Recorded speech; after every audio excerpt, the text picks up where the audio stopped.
So hello everyone. I'm in conversation today with Hiba Ibrahim, who is going to introduce herself and tell us where she's logging on from and her job and interest in virtual exchange. Over to you, Hiba. Lorenzo, thank you so much for having me today. So my name is Hiba Ibrahim. I'm currently a fifth-year PhD candidate in applied linguistics at York University in Canada. And I'm in my research, I'm actually exploring intercultural competence experiences of VE learners, English as an additional language learners in particular, in Canada and in Jordan. So I'm actually at the stage of writing my dissertation, hoping to finish in a year. So as you can imagine, as any other PhD scholar, I'm also applying for faculty jobs, hopefully, going to stay in academia and do more research and service and teaching on this very critical topic.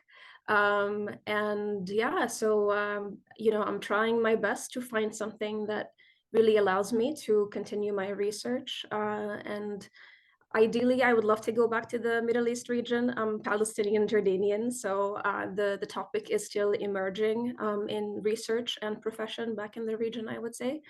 But I'm obviously open to, whatever position or place that would offer me to contribute more in the near future. Thank you, Hiba. Now, you are our first recipient of our Excellence in Service to the Field of Virtual Exchange badge. So how do you feel about that? Many Well, congratulations. I was definitely not expecting that email. It was a very surprising, but in a pleasant way from Shannon. It was really, I think, the first email I opened in my inbox that morning, and I was like, oh, to me, really? There's so many people who are doing really great, work out there. So I'm really humble and really, honored to receive the badge and this recognition from the community. It just gives me more energy to, continue the work I do and to keep reflecting on what we're producing, right? Yes. Whether it's design programs, implementation, literature. And I think it was what is interesting is receiving this in a very, kind of challenging, stressful time of you writing your dissertation. Sometimes, you doubt some of your thinking. And I think that email just gave me, again, this extra boost to just continue working and doing my best to do more. And I'm really looking forward to continuing the work with the UNICollaboration and the VE community for sure. So thank you again. I feel your passion coming through. So where does this passion come from? What's your favorite bit about virtual exchange? Why is it so important to you? Ah, so virtual exchange and I go back in time. I think as I started in BE, the first experience I had with BE was me as a student who participated in virtual exchange when I was still doing my BA in 2008. And I guess that experience was not necessarily the best, which is sometimes surprising to some. It was very emotional because we had to discuss some topics that were critical to me that people were not necessarily perceiving what I stand for as openly as I was hoping.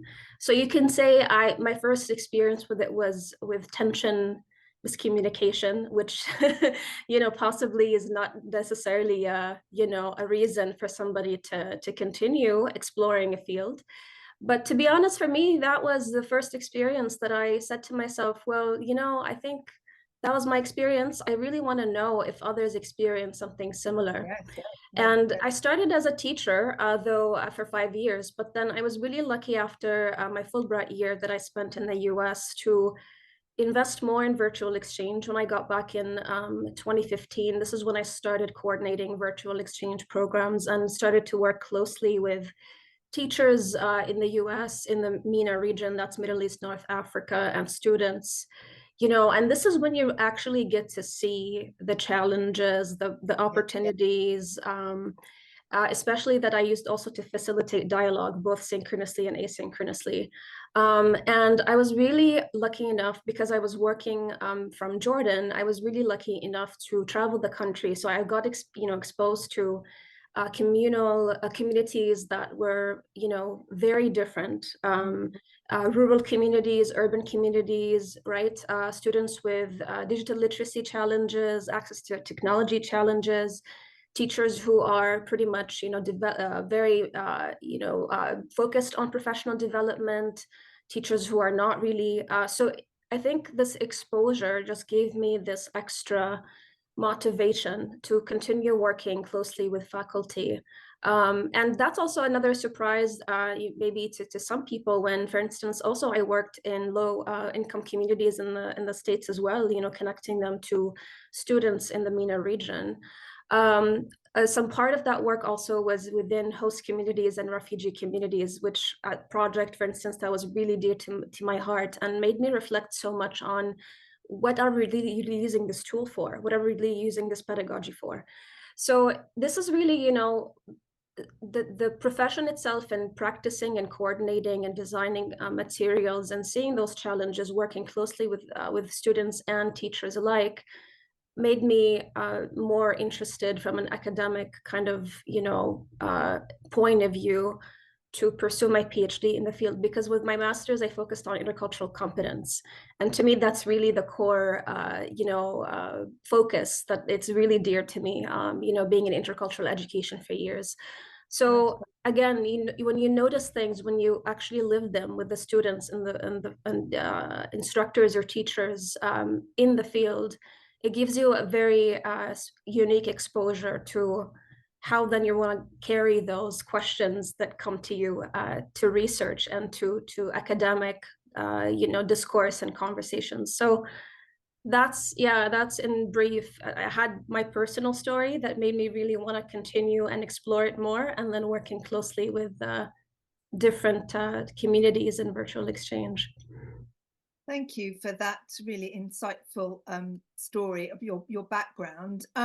Your badge has been really for your dedicated work in the special interest group, the SIG. Tell us a bit about the SIG and some of the challenges that you have encountered along the way, and that you continue to. What would you like to tell us about the SIG? Yeah, so the SIG has been around for 2+ years now. I remember when I reached out to the UNICollaboration, board members or board team, and I said, especially during COVID, where people were very isolated and really, again, questioning a lot of their practices. Right. VE started to become a trend in a lot of higher education institutions. So I thought it would be a really great idea to bring graduate students who are researching virtual exchange in different disciplines together in the SIG, and learn from one another, learn with each other, and also have, very critical conversations with, key researchers in the field, which I believe also, belong to UNICollaboration, started UNICollaboration, and looking into the vision of the organization, and that is bringing new voices, bringing diverse and various voices to the field. I thought that graduate students are the audience for that, because we come from different countries, we come from different cultural backgrounds, we do different work on virtual exchange, we perceive it differently, different languages. So if we don't really focus on graduate students' work, then we're not really then focusing on what's emerging in the field. So I thought it would be a great idea to start the SIG, and that's really I would say the main goal of the SIG, which is to diversify the field and the voices and the work of virtual exchange, the epistemologies of virtual exchange, by bringing students' work to the community. And also encourage them actually to share their work, because as everybody probably knows, as graduate students, the imposter syndrome gets really high and hits us really high, and we doubt our work, or sometimes we think it's really not worth sharing. But the SIG really is trying to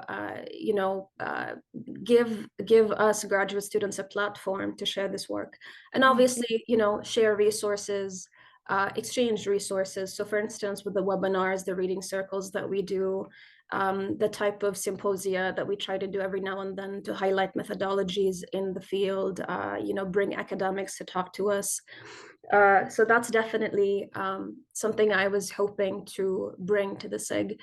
As you could see, making this work sustainable can always be challenging, especially with everyone's busy schedule. First of all, I'm really thankful for the core team who helped to start and maintain the SIG for the first year or so. But as you know, like sometimes people graduate, they get busy, life happens, which is totally understandable.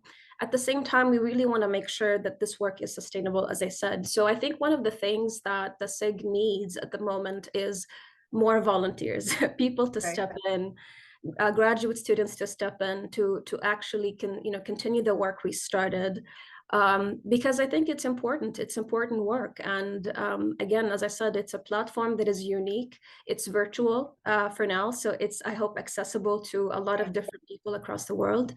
And as I said, it's really rewarding in a way that it makes you network with people, get to know other people's work. You get really inspired by other people's work. You get resources that you maybe didn't know about in the past. So it's a really beneficial also opportunity to expand students' network and get connections and learn new skills, really management skills, communication skills. So I really do hope to see more volunteers stepping in the near future. Well, that's a very clear message and shout out for more volunteers on board to help you keep the SIG going. Do you have any future plans you'd like to share? For the sake of for myself.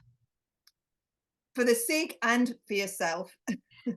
So one thing we're doing with the SIG, and Dr. Francesca Helm and I are very excited about launching this year, is that we're trying to curate dissertations of graduate students in VE. We're trying to put that in part of the Zotero database that UNICollaboration has. There's being a form that is being circulated soon, so people can share their work. And I think that's a really nice step to bring graduate students' work, right, to the field more visibly. So that we're really excited about this. We are just going to continue our regular activities. I really do hope that people keep attending and spreading the word about the upcoming reading circle and webinar as well that we're hoping to hold before April. For me personally, as I said, I'm really hoping to, finish the dissertation I'm working on and just continue the work that I do to collaborate with more people, reach out to more people, to learn with them about what's new in the field. And unfortunately, I wasn't able to be with you in person today, but I really do hope to, connect with more people in the future in person. But I would love always to, stay connected, share ideas, exchange ideas about research and, implementation, whatever, in VE with everybody. Thank you, Hiba, for your time today. Thank you for joining me. Thank you, Lorenzo. Thank you so much.